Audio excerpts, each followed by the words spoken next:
Assalamu alaikum guys, welcome back to another episode of the Deen Seekers. We're again joined by Sheikh Abu Usamah. How you doing, Sheikh? Alhamdulillah. Wassalamu alaikum wa rahmatullahi wa barakatuh. Alhamdulillah, Sheikh. Today we've got an interesting topic. It's to do with prohibitions in Islam.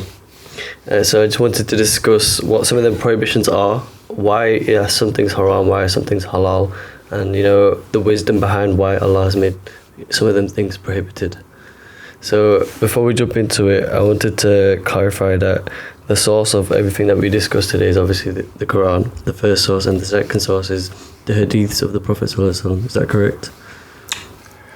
Yeah, the what they call the masadir of a tashri', the sources of legislation, what makes things halal or haram, is the Quran first and foremost, and then the authentic sunnah of the Prophet sallallahu alaihi wasallam, and then the ijma' or the consensus of the scholars of al-Islam, and then after that qiyas, the proper qiyas, or what they call analogy. And then after that, you have a lot of different points of view, ikhtilaf between the scholars with some of the other issues, but those are the primary four. Yeah, those are the primary four. So when we talk about something being prohibited, it is prohibited because of those four things primarily. But sometimes, things can be prohibited as well by the culture of the people, what's known as the urf. And that's one of the secondary sources of legislation, that there's ikhtilaf in it, different opinions. But with certain conditions being present, the culture of the people can make something prohibited, even if you didn't find it being prohibited clearly in the Quran and the Sunnah, the urf. I had no idea that was a thing. I didn't know that because of cultures. Wow, subhanAllah. Yeah, but not any and every time. Like I said, with conditions. Yeah. One of the conditions is that the culture cannot go against the religion. So there are things that people are doing in the culture that go against the Deen. So now the culture doesn't have any bearing because it goes against the Deen, it goes against the Quran, it goes against the Sunnah. Just for a quick example, but not to spiral out into that, into this topic, but let's say for an example, in a particular village back in Pakistan, every woman who gets married, who's never been married before, she gets a dowry of 5,000 pounds. That is what everybody does. So someone comes and he wants to marry someone from that town and he says, no, I want it lower. I don't want to give that much money. We could give lesser than that. It's better, let's do lesser. And we say, well, the culture of the people is that you do this. And if you don't do this right now, it's going to reflect negatively on the girl or a family or something like that. So in this case, that type of dowry is it's recommended. It's not like, it's haram. That's the point. So the brother just can't say, the boy who wants to get married just can't say, no, make it low. And he doesn't give any consideration to the ramifications and the impact of going against the culture in this case. So, it's a long discussion. There seems to be like, for every kind of situation to do this, there needs to be a lot of wisdom behind it, a lot of thinking, doesn't it? There's always wisdom, there's always benefit behind it in the Deen. That's just scratching the surface of the issue, really. But primarily what concerns us here today, when we talk about haram, the prohibitions, the Quran, the Sunnah, the ijma' consists of the scholars of Islam, especially the companions, Ridwanullah alayhim, and the correct and proper qiyas, the correct qiyas. What is analogy. What does qiyas mean, Sheikh? Qiyas is when you have something present today that there's no ruling in it from the Quran and the Sunnah. For an example, the usage of narcotics, crack cocaine. The Quran never said that it was haram. The Sunnah never said it was haram because it's not addressed in either one of them directly. So qiyas is, you have something right now and you have something similar to it that was in Islam or ruling concerning it. So because it has the same situation, the effect, the impact, it takes that same ruling. So the ruling of smoking marijuana is haram. Why? Because the authentic sunnah, the Prophet said, sallallahu alaihi wasallam, kullu muskir fahu haram. Anything that makes you intoxicated is haram. He didn't mention marijuana specifically. He said anything that makes you intoxicated is haram. So they had khamr back then. They had a sharab back then. So we say the same ruling, qiyas, the same ruling of sharab back then is this thing that we have here that is similar to it, takes the same ruling, qiyas. Another form of qiyas just in the regular life is those many ayats that Allah Ta'ala says, if you people do like the people did before you, you'll get the same reward. That's qiyas. If you do good like they did good, you'll get the reward that was mentioned in the Quran and the Sunnah. And if you do evil like they do evil, then you're going to get the punishment that they got in the Quran and the Sunnah. So that's the meaning of qiyas, analogy. Okay, so let's just clarify then. So halal is basically means it's permitted by Allah subhanahu wa ta'ala, and haram means prohibited. Is that correct? Halal are those things that Allah Ta'ala has made allowed and permissible, and haram are those prohibitions that Allah Azza wa Jal, He made them haram and He prohibited them. And He, by virtue of being the Rabbul Alameen and the Khaliq, He gave permission to the prophets and the messengers only to make things prohibited, because they were the ones who gave the message of Allah. No one else has the right to make something prohibited or make anything halal or haram for Allah's creation. That is a right that is solely to Allah. He is the legislator. So what is prohibited is what's from the Quran, the Sunnah of the Prophet sallallahu alaihi wasallam. And Allah rebuked the non-Muslims of Quraysh for this thing they used to do. They used to make halal and haram as they liked, as they wanted. And that's why Allah took them to task in many ayat of the Quran. قُلْ مَنْ حَرَّمَ زِينَةَ اللَّهِ الَّتِي أَخْرَجَ لِعِبَادِهِ مِنَ الرِّزْقِ قُلْ هِيَ لِلَّذِينَ آمَنُوا فِي الْحَيَاةِ الدُّنْيَا خَالِصَةً يَوْمَ الْقِيَامَةِ. Say unto them, Ya Muhammad, who is it that has the nerve and the audacity to make haram what Allah made halal from the good things in the world, in the earth?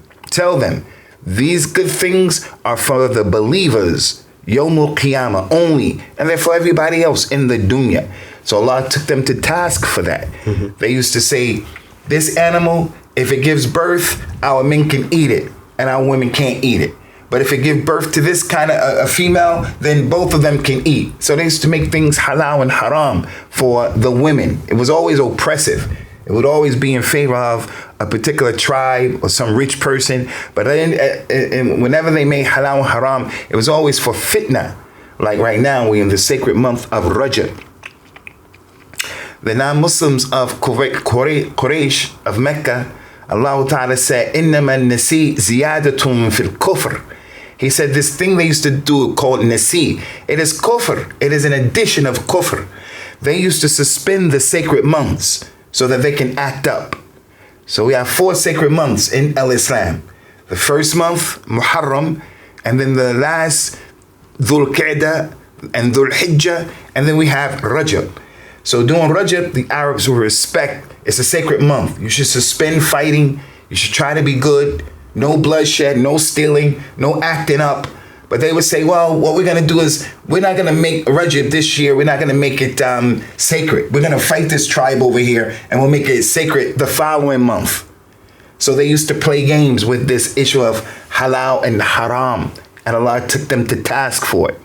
And that's why some of the brothers and sisters who are screaming out, hey, the judgment is only for Allah, only for Allah. The khilafah, only for Allah. We agree with that. But it's how do we go about that? So that's a wider discussion about this. Allah's right to legislate. Only Allah has the right to legislate. Okay, understood. And then the last thing I wanted to clarify was this term called makruh. So I believe it means disapproved by Allah subhanahu wa ta'ala. So, well, makruh has come to mean disliked. So this is halal, this is haram, and this is makruh. Yeah. This is disliked, not favored. But makruh in the Quran also means haram. Makruh in the Quran also means haram, but we're not going to open that discussion. But makruh, for the argument's sake, halal, haram, makruh. Yes, something that is not haram, but if you do it, if you fall into it, it's disliked. That's makruh. It's not. It's makruh. It's disliked. Okay, and then so I was just gonna get some examples of what exactly is seen as haram in our religion.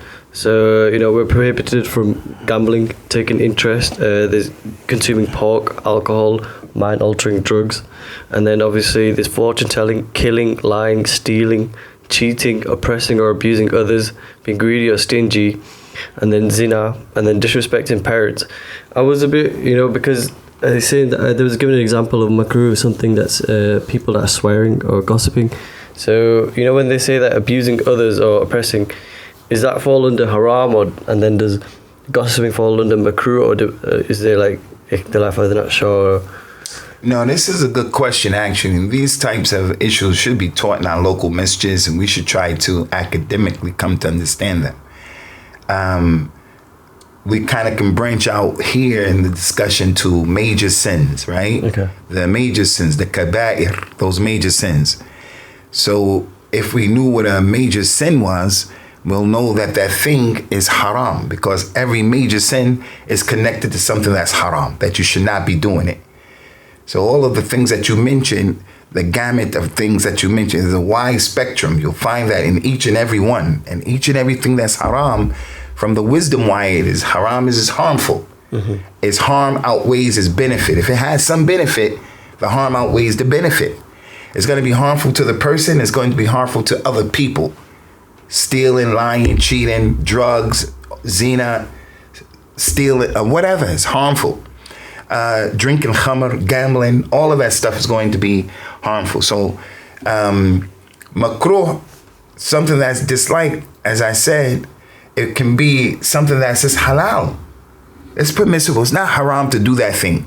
But in doing it, it's disliked because it may be some harm that comes from it, like getting married to a second wife or a third wife. So a man is young and he just got married to his first wife, and he's young. And now he has met a situation where two other women want to marry him at the same time, and they want to support him. They say, you don't have to pay for anything. Now that's permissible to do that, but it's highly not recommended. It's disliked because it's going to bring more problems. But no one can say it's haram for him to do that, you see? But if he were to do it, it's going to cause problems for his first wife. Mm-hmm. He just got married. Can he handle that? Things are going to... That's an extreme example. So the makruh is the thing that if you do it, it's not haram. But it's disliked because it's going to bring some problems somewhere along the line. Okay, so upon my research, I've seen something that it said that anything haram is something that is either harmful to your body, mind, your soul, or society, and anything halal is beneficial to us. So everything beneficial to us is made halal. Is that For correct? the most part, that's a general qaida. That's a principle in the jurisprudence of Islam. And what is halal is benefit, is wholesome. Mm-hmm. Allah Ta'ala's Prophet said, Sallallahu Alaihi Wasallam, Inna Allaha tayyibun wa la yaqbiru illa tayyib. Verily Allah is pure, and He only accepts that which is pure. Allah described the Prophet of Islam, Sallallahu Alaihi Wasallam, as a person who came to the people and he made for them halal, the good things. And he made for them haram, the dirty, bad, nasty things. So if you look at khamr, the Prophet says, Sallallahu Alaihi Wasallam, al-khamr, umul khaba'ith, sharab, intoxicants. It's the mother of all filthy things. So all things haram, khamr is the mother of it. It opens up the door, or it enhances that thing to be even worse. So whatever is good for you, or it's mostly good, it's going to be halal in the religion. And whatever is harmful, your body, your mind, your spirit, society, individuals, it's going to be haram for the most part, yes. Okay, so in looking, I wanted to find out, some of the reasons as to why pork is haram.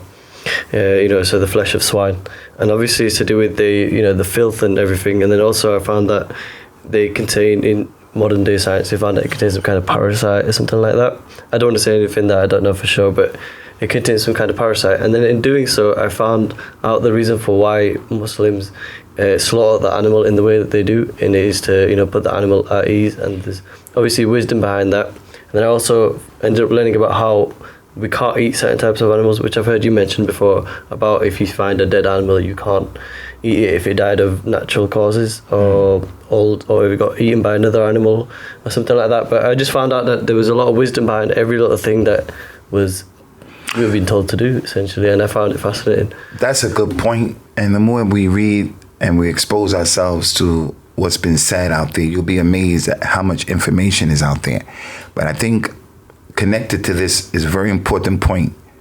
Although there's wisdom connected to why this is halal, why this is haram, the child doing the birth, when the child comes out of the womb of the mother, we give the child dates. That's what the Prophet did, sallallahu alaihi wasallam. They found a lot of benefit in that as it relates to how it helps the child. The story of Maryam in the Quran, when she was having the baby and she was told, shake the tree so that those succulent dates will come down. And she was replenishing the blood that she lost with the dates that were a particular type of dates that were in season. So people come and they tell us about this and we say, wow, science in Islam, the Quran proves it, wow. And it does cause our iman to grow. But I have to say this, it's not a condition for us to always understand the wisdom. We have to get with the program sometimes. The Prophet said it, the Prophet said it.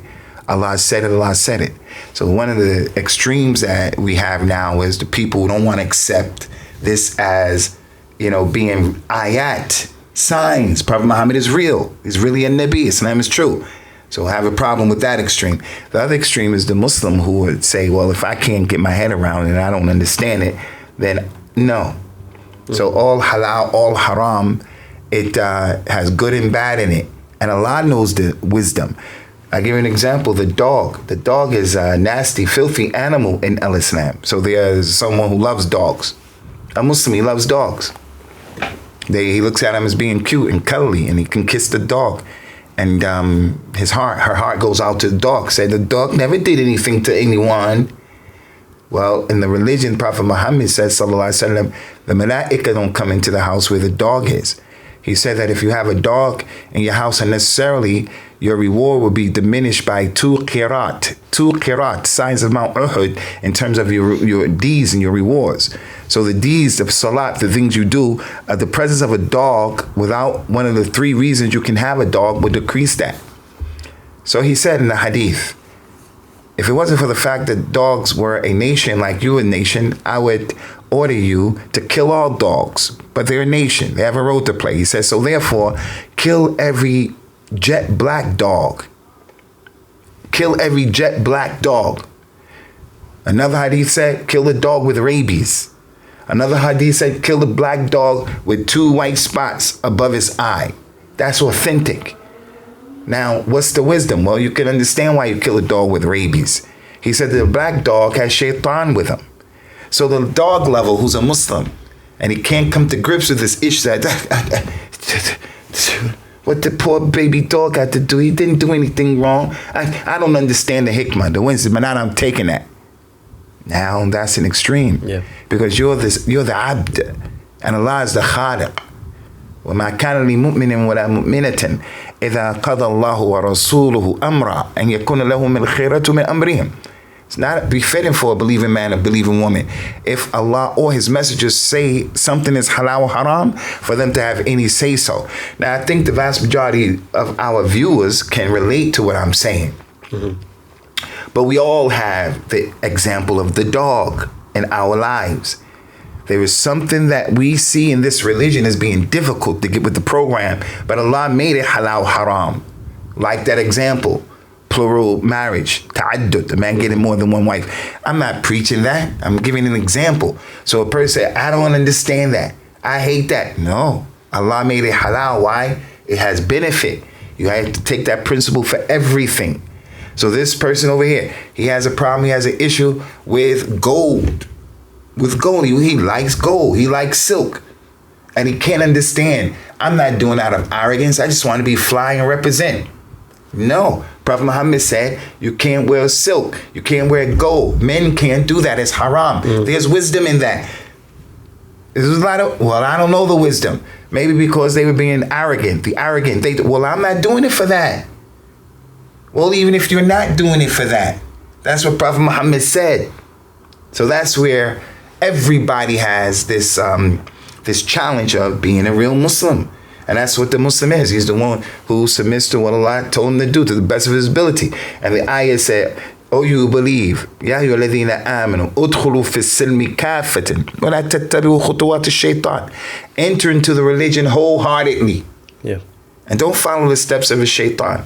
So although we're talking about halal and haram, the theoretic aspect of it and all that, and that's an important discussion, I think we always have to make it real, man, and connect it to the reality on the ground. So we should know whatever we're doing that is haram. It's haram because it hurts people. It hurts your money, your mind, your spirit, your deen, society, your family. And whatever is halal is pure. Another principle that's really important in this regard, Akhi, is there are more things that are halal than they are haram. Yeah. Yeah. That's a principle. Another principle is for everything that's haram, Allah has given multiple replacements and other options, not 1, 2, 3. For whatever is haram, there's a replacement where there is opulence. All right, khamr is haram, but you have zamzam, you have orange juice, you have apple juice, you have water from the French Alps, you have so many. Yeah. You got Mountain Dew. It's true. Yeah. So, okay, you can't wear gold. Okay, no problem. You have a ruby, you have this, you have that. It's no problem. And that's why that hadith that said, sallallahu alaihi wasallam, what I commanded you to do as much of it as you can. Mm-hmm. And what I prohibited you from, leave it all. Listen to this hadith. What I commanded you to do as much of it as you can, because there's a lot to do. The sunnah prayers, fasting, all those, the sadaqah, stay in shape, eat right, go see your mother and your father, give da'wah to Allah, memorize the Quran, go study, stay clean. There are a lot of things to do in Islam to get rewards. Do as much as you can do. But what I prohibited you from, leave it all alone. Why? Because you have the ability. Everybody has the ability to leave whatever is haram alone. And then if a person finds himself being compelled to do haram, his Lord is Ghafur Rahim. I was going to mention something about that next, actually. I read something about how if a man is compelled, then there's no sin placed on him. I've probably said that wrong, but about if a man is starving, then he should have just as much as he needs without transgressing. So going into his desires, he should just have exactly what he needs. All of these are principles, man, that just show the beauty of the legislation of Islam. Yeah. This is just another one of them, that if you are, there's fiqh when it comes to being compelled. Mm-hmm. I'm being forced to I have to take my hijab off. I have to eat pork. I have to get a mortgage. It's just not eating pork.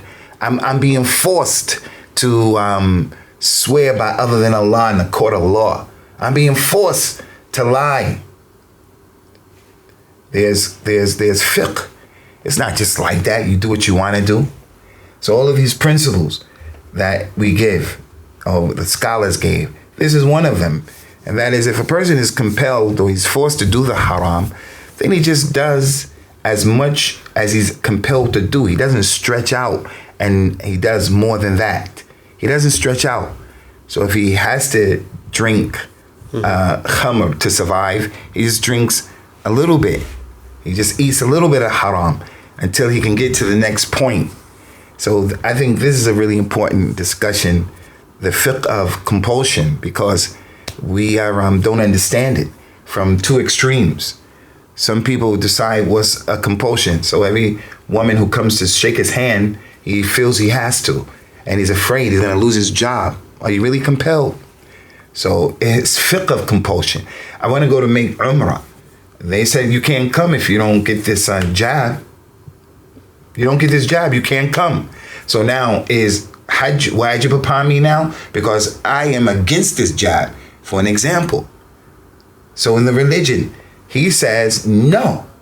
Or are you compelled and you do it? So it's fiqh. And that's the beauty of it. Unfortunately, right now, with our ummah, we are lagging behind about knowledge of the Deen. Yeah. So we have a lot of confusion in our lives and a lot of, drama and fitna. I mean, every example you just gave there does require a lot of time and attention to come to a conclusion. Just one of them would take a lot of time, wouldn't it? I mean, I'm assuming that, like you said, for the jab situation of flying out, are you compelled? That sounds very interesting, but there would obviously need to be a lot of research and time put into it. So it is quite a tricky task, I'm assuming. But I wanted to talk about one thing that I found really inspiring in this book that I read about how you were mentioning that, the haram is clear. We should just leave it as it is. We shouldn't ask as to why necessarily. But I wanted to talk about how it's a great trust which Allah has placed on us. He offered it to the heavens, the earth and the mountains, which they declined, but man accepted. Correct me if I'm wrong in any of this. And then the trust requires man to carry out the duties placed on him by Allah. And then because of this trust, Allah gave man intellect, willpower and freedom of choice. And because of this, he sent his messengers and revealed his books. It's not for man to ask, why is there halal and haram? Why am I not left free to do as I please? For this is precisely the test of his freedom of choice and action. Moreover, man is neither a purely spiritual being like the angels, nor simply a creature of instinct like the animals. Rather, he occupies a position between the two. He can attain or even surpass the spiritual heights of the angels, or he can sink to the level of the beasts or even lower. So I found that is that correct in what I'm saying? But I found that really inspiring as to we were given this choice, so we should be grateful. I mean, listening to it being read and not reading it myself, for everything that was read, I was thinking about different aspects of the Quran that was supporting what was being said, what you just read. So I could see why you were inspired by it, but I would like to read it again before I sign off on it because I was just listening. That's right. But it sounds to me to be on point.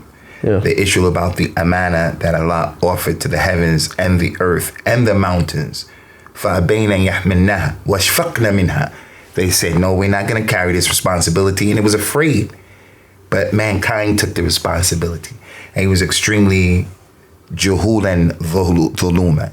He's extremely ignorant and very oppressive because it's a heavy weight, to be responsible for the amana of, spreading the religion, spreading good through mankind, and bringing, mankind to the forefront of what he's been created for. Like he mentioned, this is why Allah sent the messages. This is why he created the Jannah and the Nar. This is why he subhanahu wa ta'ala sent down the books so that people can do the right thing. So I support that. This issue of halal and haram, brother, like we mentioned and you repeated it, it's not necessary for us to know the hikmah. Like was what was written. There's a verse that says, La yus'alu amma yaf'al wa hum yus'alun. Allah is not asked why he does what he does, but they will be asked about why they do what they do. Yeah. So we don't ask Allah, why did you send the rain down here? Why is it why I don't have a job? Why I don't have children? Why is this happening to me? Why is this only happening to the Muslim world? And we're supposed to be on the truth. What's up with that? And why all of these prophets and these messengers, they're the best of the people. And look how you allowed them to be dealt with by the criminals. Where is the justice in that? How? Why? And what about that baby that just choked on a checker over there? They just choked on a checker, piece of checker or chess piece and just died that death like that. What? We say, وَلِلَّهِ الْحِكْمَةُ الْبَالِغَةُ. To Allah belongs wisdom that is beyond your ability to conceive. You're a brother sitting here with hair on your hair on your body, wherever it is, and Allah Azza wa Jalla knows every detail of those hairs alone. Not to mention those grains of sand and everything connected to everything. And we come and we say, why, how, when? And another thing is about legislation, halal, haram. This is why it's a big problem when mankind starts legislating, because now we get into this issue of LGBT. We get into this issue of, are you a man? Are you a woman? Changing your sex. And then people making halal and haram based upon that, how life and lives are governed. And that's why it's a big issue in Islam. Allah Ta'ala mentioned in the Quran, أَمْ لَهُمْ شُرَكَاء شَرَعُوا لَهُم مِّنَ الدِّينِ مَا لَمْ يَأْذَن بِهِ اللَّهُ. Do they have partners along with Allah who legislate for them in the religion what Allah has not allowed? He mentioned in 3 ayats the same thing. وَمَنْ لَمْ يَحْكُمْ بِمَا أَنزَلَ اللَّهُ. Whoever does not judge by what Allah revealed, then those are the kafirun. Another one said, whoever doesn't judge by what Allah revealed, then those are the fasiqun, the evildoers.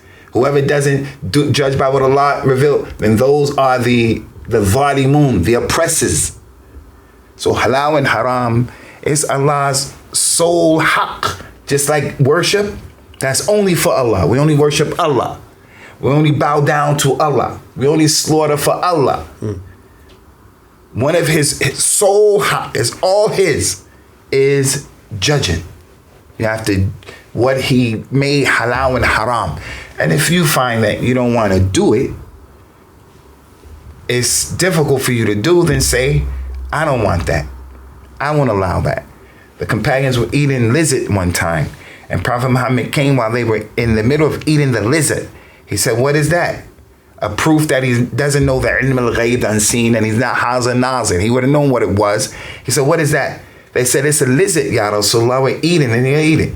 They said, you want some? He said, no, it's not from the food of my people. Meaning, I don't eat that. You can eat it if you want. I don't eat it. So it wasn't something to his liking. He didn't eat it. He didn't make it haram. It's not for me. They said the Prophet ﷺ never ever talked bad about food that was served to him. If he liked it, he ate it. If he didn't like it, he didn't eat it. But he never said it's too salty, it's too hot, it's too dry. So you don't have to do it. You don't have to wear it, eat it. You don't have to say, this is not for me. I don't want to allow Abu Usamah, my daughter, to get in a plural marriage. I don't make it haram. But it's not for me. It's not for my family, not for my daughter.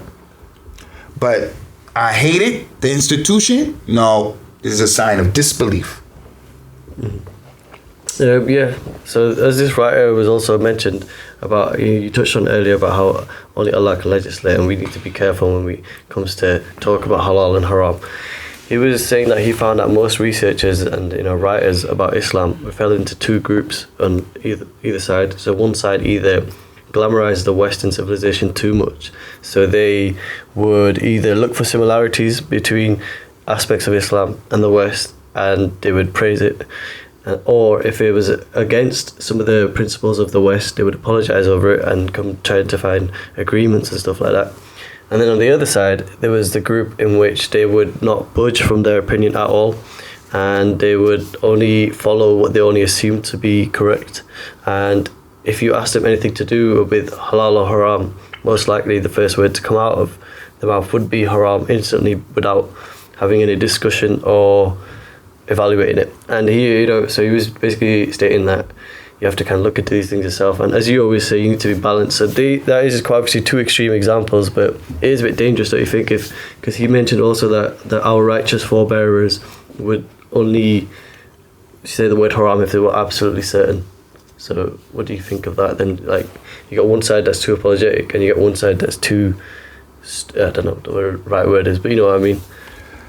Yeah, extremes are a problem when dealing with issues that are not always black and white, and just dealing in life. We're responsible for being in the middle, the sirat al-mustaqim, between the 2 extremes of anything. Love the person you love moderately, the day may come where he's your enemy. Hate the person you hate moderately, the day may come where he becomes beloved to you and by you. That's the instruction from the sunnah of the Nabi sallallahu alaihi wasallam. So in the issue of haram and halal, I found that this is something our community is dealing with, especially like when it comes to our interpersonal relationships, marriage and mu'amala, what they call mu'amala, marriage and divorce, business. The husband and the wife, they're going to go through a divorce and the lady wants to take half of his wealth and alimony and things like that. That's not what Allah did. That's not what Allah judged. So we compromise. So you have those people, whatever comes from the West, and this is what we're going to do and this is what's okay. And then we have the other extreme and everything is haram for them. I know, like, when you give dawah, people who are just beginning to give dawah, they're very pumped up, they're fired up. And we always have to be careful of, this haram police. Haram to sit with the visitors. Your auntie comes and her daughters don't dress properly and they're like your sisters, but you can't marry them. Now you're practicing and you're aloof. No, you have to try to stay with them and give them dawah in a way where you don't start having them to look at you as a weirdo. But at the same time, not compromising to the degree where you just melt in the melting pot of do what you want to do. And then they'll affect you negatively. So it's always the struggle of trying to stay in the middle. It's trying to stay in the middle. We should get knowledge about our deen, about these principles, about halal and haram. We're just regular people. But if you get these principles under your belt, and that's why I always say, that book, 40 Hadith of Imam al-Nawawi, those 40 Hadith, every Muslim should start off reading those books. He wants to start getting knowledge. He says knowledge is a lot. I'll never memorize the Quran. I'll never give the khutbah. You don't have to do that. You get knowledge enough to start knowing what you're doing by reading 40 Hadith of Imam al-Nawawi, because in that book, it's so much about what we're talking about, halal and haram. Verily, the halal is clear and the haram is clear. And between the both of them is the gray area that not many people know about. So if you avoid the gray area, you save your deen and your honor. That's the halal and haram. Important. Yeah. Allah is pure. He only accepts that which is pure. I mean, there's so many hadith in there. But the point is, we should learn about these issues and it'll help us to navigate through just our everyday lives with stuff that we're dealing with. What do you think about the woman, the mother? She's going shopping and she has to stop, and everything that she picks up before she buys it, she reads the ingredients as if she's a chemist. And she takes things and she leaves things. So going shopping takes her 2.5, 3 hours, because she wants to know what kind of gelatin was this gelatin or the BXC free fall and is that what the religion wants from us? So this whole thing about halal and haram, you have that extreme expression of it as well. Those people who have to read every single ingredient for everything that they're about to buy. Now, for something that you don't know about, leave what you don't know for what you know. Leave what you doubt for what you don't doubt. And I'm not saying people shouldn't read and know what they're getting into, but 3.5, 4 hours at the supermarket because you're reading all of the ingredients. It's excessive. It's excessive. Yeah. So you should obviously, if you know something's not haram, just stick to that. Then stick to it. Yeah. If you don't know, that it's not haram, then we have to be careful these days, no doubt about that. Can't be too easy, you can't be too light. I remember one time I gave an example about Muslims working in McDonald's. I forgot what the khutbah was about. I think it was about an Afghani minister. He was a minister, and then the government broke down and he went to Finland somewhere, and now he was riding a bike delivering Uber Eats or something like that. Okay. And I was talking about how you never know what's going to happen to you. And I have respect for him, that he used to be a minister, but now he's riding a bike to earn money. And sometimes you're compelled to do that, to deliver a pizza or something like that. And I usually don't read comments, but one of my children brought to my attention the comments in the thing. And the people were jumping up and down that I make meat at McDonald's halal. And although that's a religious discussion, that even if I said it was halal, I have dalil for that. And if I said it was haram, I have dalil for that. And that's not an issue where I should be arguing with anybody about it. But it wasn't even what I was saying. The point was, it's better to get a job than to sit at home like a bum.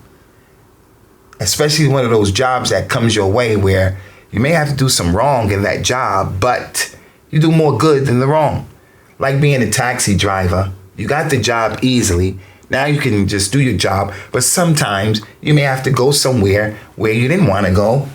It's not what you do all day, every day. So I'm not going to get a job at all driving a taxi because of the potential of that happening once, twice, 3 times. So I'm going to leave off all of the earnings I can make and just sit at home 3-4 years without a job. Because I'm waiting for the perfect job. Mm-hmm. So that was the point. But our community, we're so into the meat at McDonald's is haram. The meat that the guy is delivering on his bike, haram. How can you support and condone and endorse that? Nah, you missed the point. You missed the point. Yeah. Okay. So one last thing then, before we wrap up, that we'll just brush past it quickly. It should be its own topic ideally, but this whole idea, I believe people should really look into the wisdom as to why dating is haram, before marriage. But then, what do you think about this term, halal dating? What do you think of that? People call it halal, as in the same way to halal dating. In the jurisprudence of Al-Islam, there's this maxim, that they say, La mashaha fil mustalahat. We're not going to fight over technical terms and take up a lot of time, wasting time, making enemies over technical terms. If it can bring people closer, then okay, but just to waste time over it, like in the Hanafi madhab, there's a difference between wajib and fard. Something that's wajib and something that's fard. In the Arabic language and all of the other madhabs, they're synonyms. They mean the same thing. It's wajib for you to pray salat. It's fard for you to pray salat. So I'm going to start arguing with a person. He says, wajib. I say, fard. Wajib, no fard. No wajib, no fard. And we just keep going back like that. So when it comes to these technical terms and language, I think if people understand what's being said, no big deal. So I don't have a problem with something being called halal dating. I want all of my daughters to have halal dating. What's halal dating? Not halal dating to me is not getting on a website without my knowledge and then meeting someone on a website. And then before, the marriage, that's when you contact me, your dad, and you let me know that this is what you want to do. That's not my idea of it. My idea of halal dating is not my daughter getting together with 2-3 of her friends, her age, and the 3 of them, 16 years old, they go to the movie theater, to the cinema, and they meet boys over there, and they're not going to do anything. They're just getting to know the nice boys, nice girls, halal dating, But if I'm supervising everything, my wife is getting to know the family of the guy or the girl, and I'm getting to know the family of the boy or the girl, and everything is under our supervision. Alhamdulillah, that's halal dating. Mm-hmm. But the dating where, we doing things, cutting corners and all that stuff like that, being alone, parents don't know, touching, kissing, all that is haram, no matter what you call it. And the reason why I say, no big deal, whatever you want to call it, it's the reality that counts. It's halal dating for me when I'm supervising. It's zina when I'm not supervising it, because of what's going on.